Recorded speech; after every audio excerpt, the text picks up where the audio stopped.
নমস্কার সুপ্রিয় বন্ধু, আমি শুভ্র আর আপনারা দেখছেন ত্রিভুজ বোটানি। আমি আজকে দেখাবো রক্তকরবী বা সাদা করবী যেটি নেন করবী গাছের ডাল থেকে আমরা আজকে কাটিং করে কীভাবে সহজ পদ্ধতিতে চারা তৈরি করতে হয় সেটি আমি দেখাবো। আমার এই গাছগুলি দেখেন, আমি আজকে 45 দিন আগে এরকম আমি ডাল কেটে এরকম চারা করেছিলাম। আমার এই চারাগুলো আজকে এরকম হয়েছে। আমি দু রকমভাবেই করেছিলাম, এই একরকমভাবে আর একটা হচ্ছে এরকম সিঙ্গেলভাবেও করেছিলাম। দুভাবেই আমি সফল হয়েছি। যে আপনারা কীভাবে এই কাটিংগুলো করে নেবেন সেটি আমি আজকে দেখাবো। তো চলুন কীভাবে আমি কাটিংটি করেছিলাম দেখি। বন্ধুরা, এই চারাটি করার জন্য আমি এরকম দুটি ডাল, এই যে রক্ত করবি, আমি এটা গোলাপি রঙের করবি ফুল গাছ, ফুল হয় এটা গোলাপি রঙের, এরকম দুখানি ডাল আমি সংগ্রহ করে নিয়েছি। এবার এটি থেকেই আমি কীভাবে চারাগুলো তৈরি করেছি সেটি আমি দেখাবো। চলুন, এভাবে আপনারা প্রথমে ডালগুলোকে আগে কেটে নেবেন। এই যে আমি এটা এইভাবে রাখবো, এভাবে ডালগুলো আপনারা আগে কেটে নেবেন। এটার থেকে একটা কেটে নেব।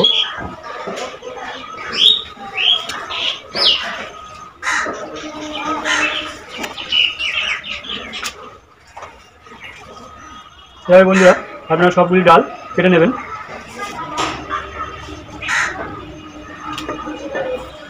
বন্ধুরা, এই অবধি যদি ভিডিওটি ভালো লাগে তাহলে ভিডিওতে একটি লাইক ও চ্যানেলটিকে সাবস্ক্রাইব করে নতুন চ্যানেলটির পাশে থাকবেন। আর যেসব বন্ধুরা আমার চ্যানেলটিকে সাবস্ক্রাইব করেছেন, নিজের পরিবারের একজন সদস্য করে নিয়েছেন, তাদেরকে অসংখ্য অসংখ্য ধন্যবাদ। এভাবে আমি ডালগুলো আগে কেটে নিচ্ছি কয়েকটা। এভাবে আমি আগে কেটে নেব।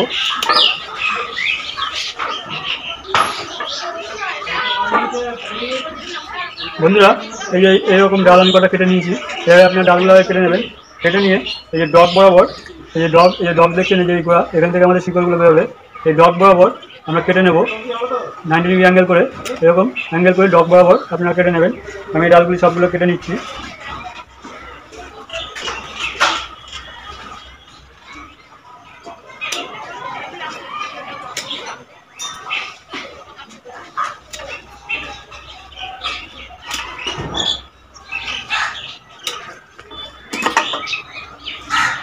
সব করে ডাল আমার কাটা হয়ে গেল। এবার আমি একটু জল নেব। এই জলটির মধ্যে আমাদের সাব ফাঙ্গাসাইড আছে, এই সাব ফাঙ্গাসাইডগুলোকে আমি এর মধ্যে একটু গুলে নেব। এটা আমি একটু গুলে নেব। গুলে আমি এই ডালগুলিকে সবগুলিকে একটু ডালগুলিকে 5 মিনিট এর মধ্যে ভিজিয়ে রাখবো।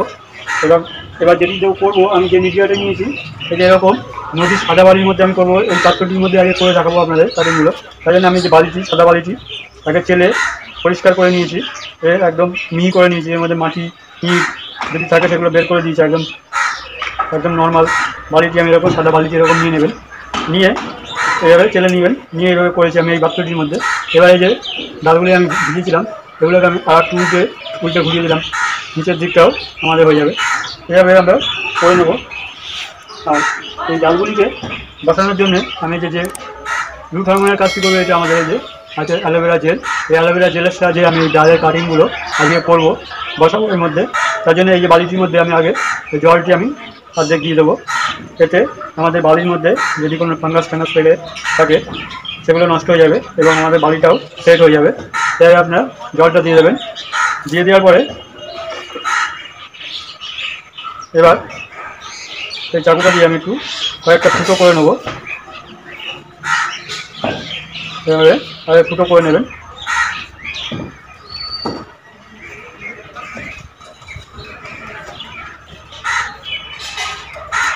এবার এই যে ডালগুলি আমি ভিজিয়েছিলাম এই ডালগুলিকে আমি নেব। নিয়ে এই যে 90 ডিগ্রি অ্যাঙ্গেল করা রয়েছে এই যে রুট এর মধ্যে এই যে আমাদের অ্যালোভেরা জেল, এই জেলটাকে ভালো করে আমরা একটু মাখিয়ে নেব। এর সাথে মাখিয়ে নিয়ে এইবারে এভাবে আমরা বসিয়ে দেবো। কেটে বসিয়ে দেবেন আপনারা। এই যে আমি এইভাবে সবকটি ডাল রুট হরমোন মাখিয়ে, সবকটি ডাল আমি এই যে অ্যালোভেরা জেল মাখিয়ে এভাবে আমি একটু করে সবকটি বসিয়ে দেবো। আপনারা এইভাবে আপনারা সবকটি ডাল বসিয়ে নেবেন। এই অ্যালোভেরা জেল যদি আপনাদের না থাকে আপনারা বাজারে রুট হরমোন দিয়েও করতে পারেন। আমি যেইভাবে করেছি আগে সেইভাবে আপনাদের দেখালাম।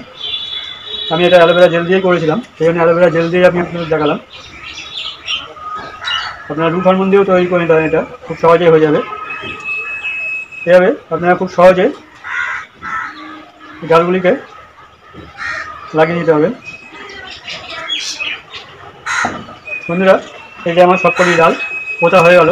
এবার এর মধ্যে যে রুট হরমোন যে গোড়ার জলটা ছিল সেটি আমি দিয়ে দেবো নিচে গোড়ায়, আরও সেটা আমাদের ফাঁকা ফুকোগুলো গোড়াটা সেট হয়ে যাবে আমাদের যে ডালগুলো বসালাম। এভাবে আমরা করে নিলাম। বন্ধুরা, এভাবে আপনারা করে নেবেন। এবার এটিকে আমরা রেখে দেবো এই ছায়াযুক্ত জায়গায়, যেখানে সরাসরি সূর্যের আলো পড়ে না, এরকম জায়গায় আমরা রেখে দেবো এই ডালটিকে, গাছগুলিকে। মোটামুটি দেখবেন 25 থেকে 28 দিনের মধ্যে এরকম পাতা আমাদের যেরকম পাতা, ছোটো পাতা বেরিয়ে যাবে এবং আস্তে আস্তে আরও বড়ো হবে। যত বড়ো হবে শিকড় তত বাড়বে। এইভাবে আমরা গাছগুলি তৈরি করে নেবো। মোটামুটি 45 থেকে 50 দিনের মধ্যে আপনাদের সুন্দর এখান থেকে শিকড় তৈরি হয়ে যাবে। তো বন্ধুরা, আজকে এই অবধি, আবার পরের ভিডিও দেখা হবে। নমস্কার।